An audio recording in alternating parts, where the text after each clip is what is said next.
Cette semaine dans la vidéo, comme convenu, on fait une halte à Saint-Jean-Cap-Ferrat. Ensuite, on va passer plusieurs jours à Menton pour réapprovisionner et nettoyer le bateau. Et ensuite, on quitte la France. On vous montre tout ça. Bonjour et bienvenue à tous sur la chaîne Tofal Catalan. Nous, c'est Alex et Tof. Saint-Jean-Cap-Ferrat est situé à l'est de Nice. Ici, tout est beau, luxueux. Les villas sont hors de prix. Tout est propre. Et on a eu la chance de mouiller dans une petite crique magnifique. On était bien seul, extrêmement protégé. Le paradis des plaisanciers.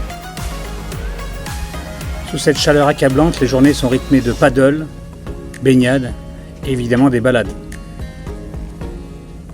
Vous constaterez que le rythme est bien élevé. C'est pas de ma faute.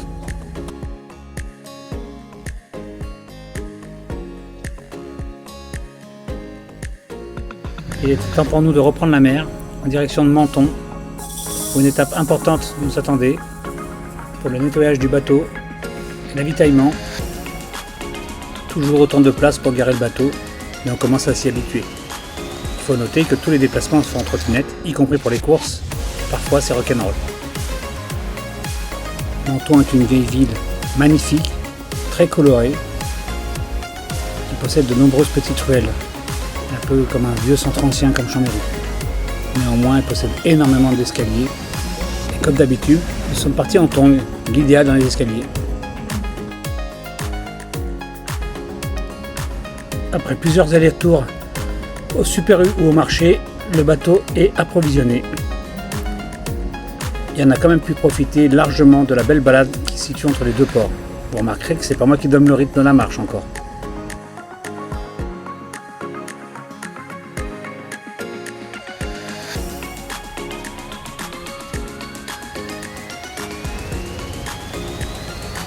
Juste après Menton, nous franchirons la frontière française ou italienne et il est d'usage de dresser un drapeau de courtoisie du pays que l'on traverse.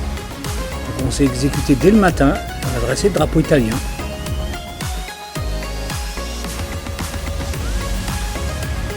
Sur ce long trajet qui devrait nous mener jusqu'à Gênes, les jolies rencontres vont avoir lieu dès l'aube. Je vous laisse la vidéo entière de notre rencontre avec les dauphins. Alex les a vus de très loin et étonnamment, ils sont venus vers nous et ont profité de l'étrave des bateaux pour se promener avec nous. Des instants magiques.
Voilà, deuxième événement de la journée.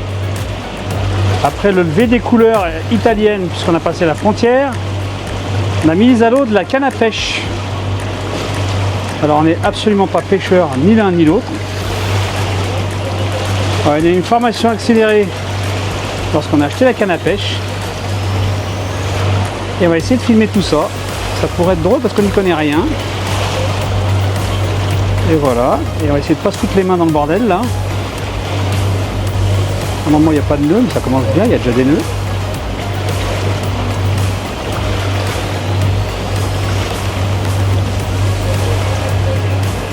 Je reprends, j'enlève les nœuds. Voilà, j'ai fini de batailler avec les nœuds. Je vais pouvoir accrocher ça comme il m'a dit. On est parti, il faut accrocher ça là. Accrocher ça là. Il faut mettre ça ici.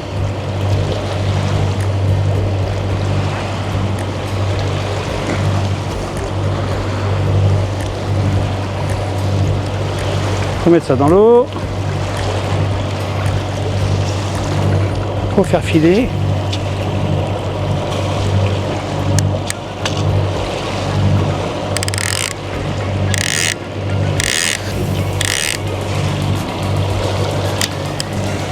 Là, voilà, 50 mètres, on respecte ce qu'il a dit le monsieur, et on va attendre. Peut-être qu'on mange du poisson à midi. Voilà, je vous reprends dès que je pêche. Malgré 2 vraies touches dans la journée, rien du tout, à part un leurre coupé en 2. C'était le meilleur leurre de la Méditerranée. Ouais, bah coupé en 2. Mais pas de souci, le frigo est plein. Le bateau est très bien approvisionné. Comme prévu, en fin d'après-midi, on arrivera sur Gênes. C'est pas le plus beau des mouillages, mais pour passer une nuit, ça sera très bien protégé, sans houblon. Dès l'aube, guidé par Alex, l'ancre sera relevée rapidement pour prendre la direction des 5 terres. À l'approche de notre destination, on se rend bien compte qu'il y a beaucoup plus de monde qu'à Gênes. Derrière ce phare se situe la baie de Portofino. Et là, c'est pour la semaine prochaine. Alors n'hésitez pas à nous suivre et à vous abonner.